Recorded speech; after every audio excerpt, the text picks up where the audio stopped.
Hello, Cancer, Sun, Moon, Rising, and Venus signs. Kamusta kayo? Sana po nasa mabuti kayong kalagayan. Welcome back po sa Star Tarot. Kung bago kayo rito, welcome din kayo. Thank you sa inyong support. I truly appreciate it. God bless you all. Tignan natin ang mga mensahe ni Cancer. We have Lion. Ayan. So, parang naririnig ko ngayon na roar, yung gano'n, ano? Parang you are charged ngayon, no? You are charged with focus, with determination, no? With assertiveness, yung ganun ba? You're really going to be very confident about yourself sa ngayon, which is really good.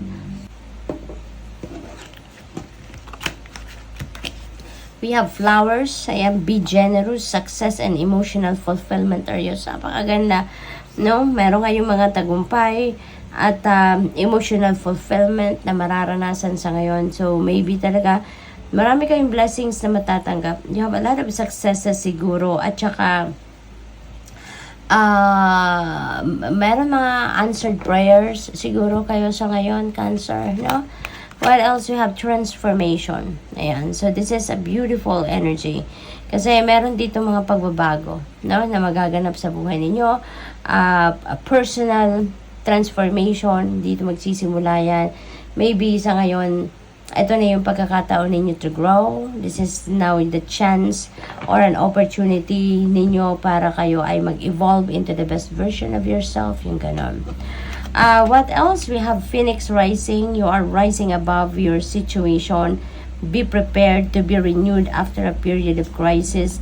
Ito na yung pag-angat ninyong muli, no? Ito na yung pagbangon ninyong muli, no? Cancer, kaya napakaganda. We have Eagle. You will soar towards your destiny with greater clarity and strength. So talagang ano kayo ngayon, no? Panahon ito para sa pag-akit ninyo sa inyong tagumpay.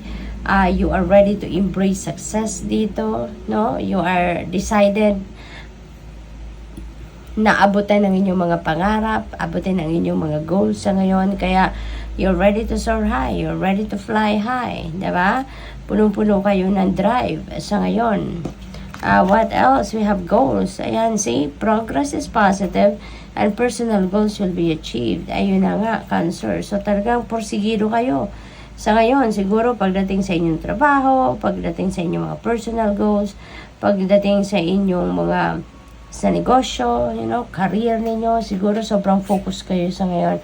And maaaring ramdam na ninyo ang tagumpay. Ramdam na ninyo na paparating na kayo doon sa goal ninyo, no? Kaya, ang swerte, unti-unti nyo nang nararanasan, unti-unti nyo nang nararamdaman. So we have Moon. Pay attention to your intuition at this time and move ahead confidently.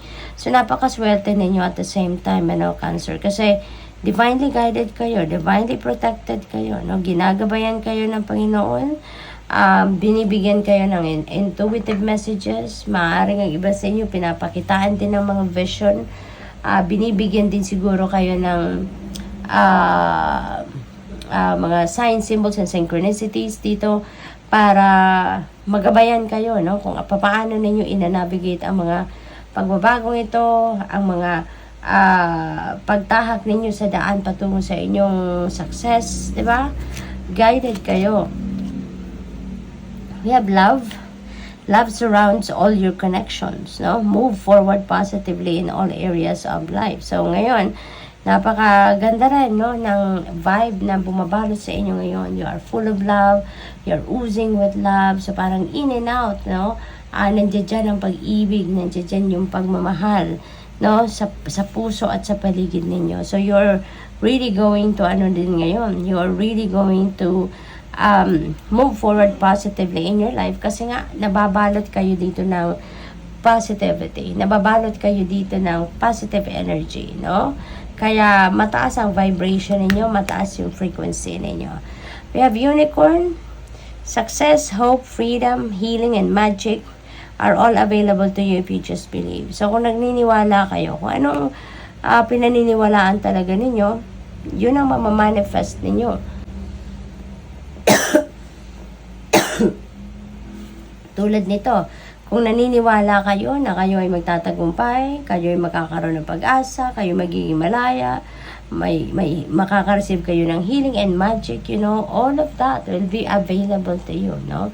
Kaya napaka-importante na kumbinsihin ninyo ang sarili ninyo for whatever is good, whatever is positive, diba? Dahil kapag naniniwala kayo na entitled kayo para dyan, na deserve ninyo yan, talagang yan ay dadating.